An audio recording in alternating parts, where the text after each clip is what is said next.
गौतम बुद्ध अपने शिष्यों को उपदेश दे रहे थे। बुरी बातों को बार बार याद करने से हमारी परेशानियां बढ़ती हैं, मन अशांत होता है, इसलिए दुख देने वाली बातों को भूलकर आगे बढ़ना चाहिए। इस संबंध में गौतम बुद्ध का एक प्रसंग प्रचलित है। गौतम बुद्ध अलग अलग क्षेत्रों में भ्रमण करते और अपने शिष्यों को उपदेश देते थे।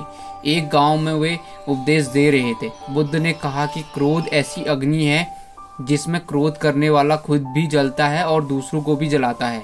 बुद्ध के प्रवचन सुनने के लिए बड़ी संख्या में लोग वहां बैठे थे। उन लोगों में बहुत गुस्से वाला एक व्यक्ति भी बैठा हुआ था। उसे ये बातें पसंद नहीं आई।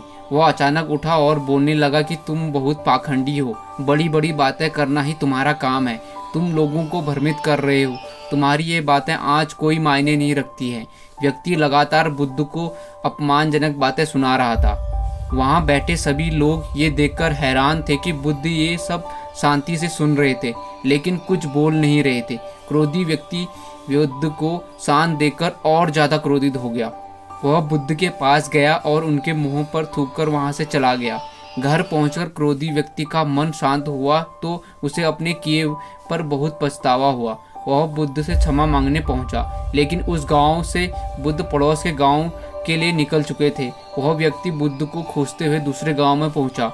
वहां व्यक्ति को जैसे ही बुद्ध दिखाई दिए वह उनके चरणों में गिर गया और क्षमा मांगने लगा। बुद्ध ने उस व्यक्ति से पूछा, तुम कौन हो और क्षमा क्यों मांग रहे हो?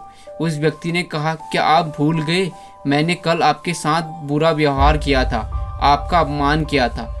बुद्ध ने कहा, बीता हुआ कल मैं वहीं छोड़ आया हूँ और तुम अभी भी वहीं रुके हुए हो। तुम्हें गलती का पछतावा है, तुमने पश्चाताप कर लिया है, अब तुम निष्पाप हो गए हो। बुरी बातें याद करते रहने से हमारा आज बर्बाद हो जाता है। इस आदत की वजह से भविष्य भी बिगड़ सकता है। इसलिए बीते हुए कल की बातों को भूलकर आगे बढ़ना चाहिए।